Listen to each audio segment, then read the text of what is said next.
Now, there have been dramatic scenes in Hong Kong. Hong Kong. Hong Kong. Hong Kong. Hong Kong. Hong Kong. Hong Kong. Pro-democracy protests. Violence is raging on both sides. Open police brutality. Tear gas, controversial extradition bill. Chief Executive Carrie Lam. Beijing. President Xi Jinping. China is trying to occupy us. Anti-government protests. 1 million people. They were the largest protests since the handover from Britain. Personal freedom. Lenin walls. Joshua Wong. May God bless Hong Kong, and we will continue to fight for freedom.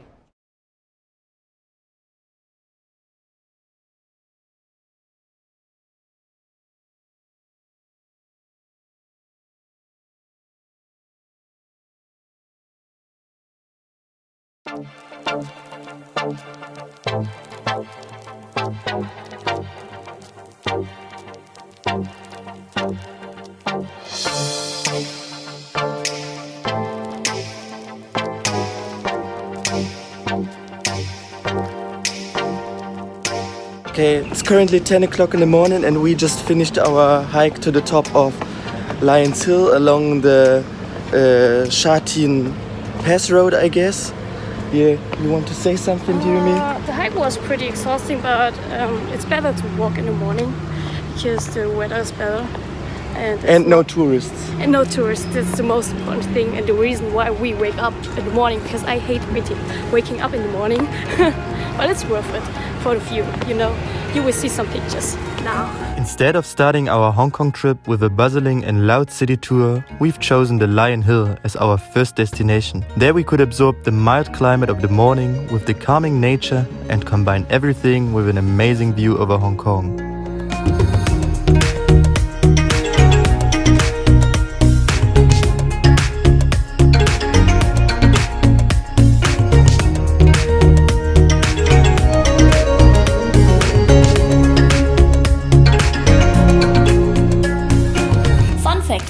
Several water pipes running through the whole Lion Rock. After asking a nice local senior, he told us that they were installed to offer fresh water for hikers. By the way, beware of the aggressive monkeys desiring your food bags. We also found out you should look out for venomous snakes in the evening, especially in late summer, early autumn. Will be open for use.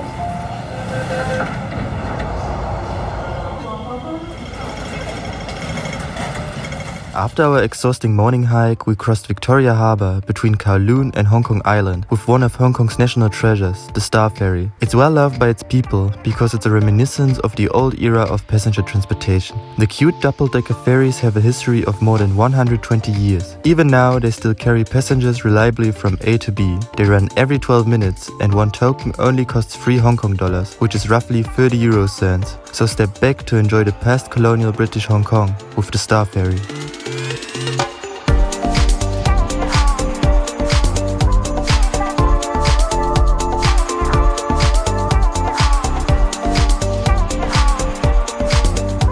The first thing you realize while riding the Star Ferry should be the massive skyline of the Hong Kong Island. It smelled and looked like the pure business world of the modern era. As normal students, we were amazed by all the luxurious but busy lives of the people in the area and at the IFC Mall.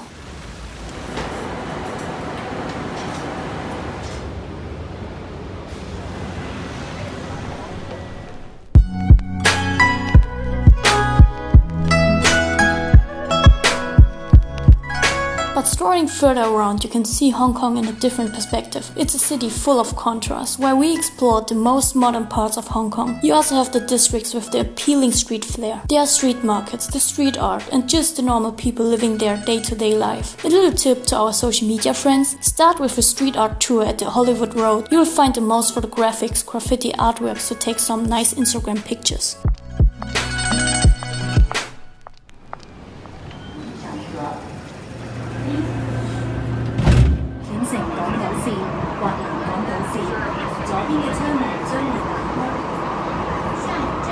All in all, we can say that we haven't experienced any active mass protests during our stay in Hong Kong. In general, you could travel and walk around pretty normally, without any problems. But you can feel that the atmosphere is still tense if you look closely. We noticed a lot of graffiti with Free Hong Kong or similar demands. You can find vivid protest art and installations at many places all over Hong Kong. So-called Lenin walls were displaying protest messages for freedom, democracy, and against police brutality.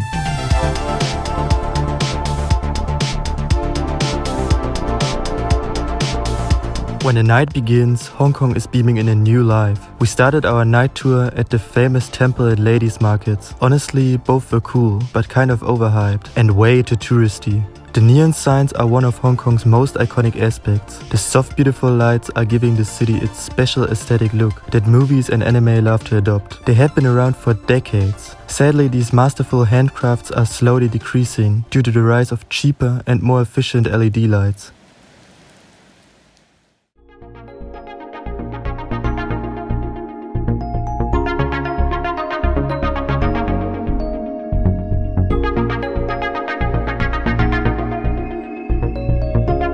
On our next day, we went to the most iconic attraction of Lantau Island, the Big Buddha statue. There are 3 ways to get to this site. Obviously, we've chosen the cheapest way. First, we took the MTR to the Tung Chung bus station. There you can choose between the cable car, which costs about 25 euros, and the bus line number 23 for only 3 euros. As you can imagine, we've opted for the second option. Our bus ride still provided us with a magnificent view over the scenery and of the Lantau Island in general.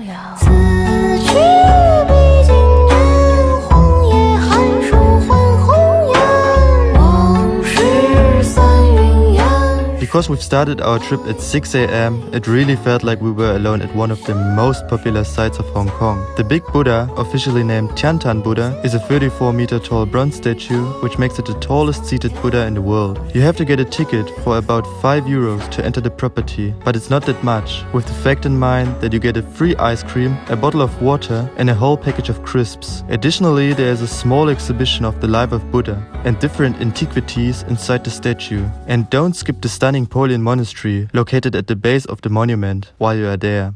Back in the city, we've decided to take a tram ride. As we noticed, Hong Kong offers some unique varieties of old-school transportation methods. One of them are the double-decker trams that are really iconic to the city, and also the only ones in the entire world. We believe they are Hong Kong's answer to the British red double-decker buses. The locals affectionately call them ding-dings because of the characteristic bell sounds they make when stopping.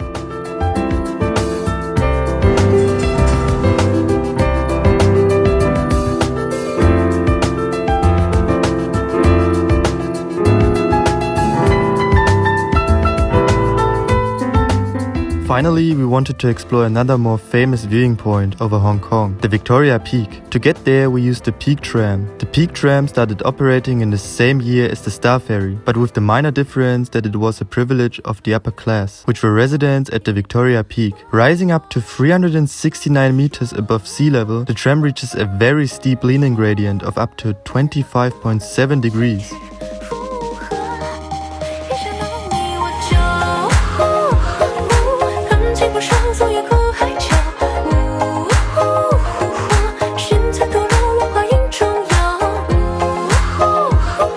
At the top of the hill, you can choose an extra ticket to get to the 360 degrees viewing platform. But in our opinion, this is a big rip-off, because close to the terminus, there is the Lagarde Road lookout. You have to walk for about 15 minutes to get there, but it's completely free of charge. And the view is still amazing and not overly crowded during the weekdays. Staying in Hong Kong in the time of protest has been a great decision. The city is less touristy, the atmosphere felt different, and additionally, you get to experience vivid protest art. Hong Kong is not the classic big city. You have the clash of old school tradition and the modern lifestyle of the people. It's a melting pot between British and Chinese influences, but with its own unique interpretation.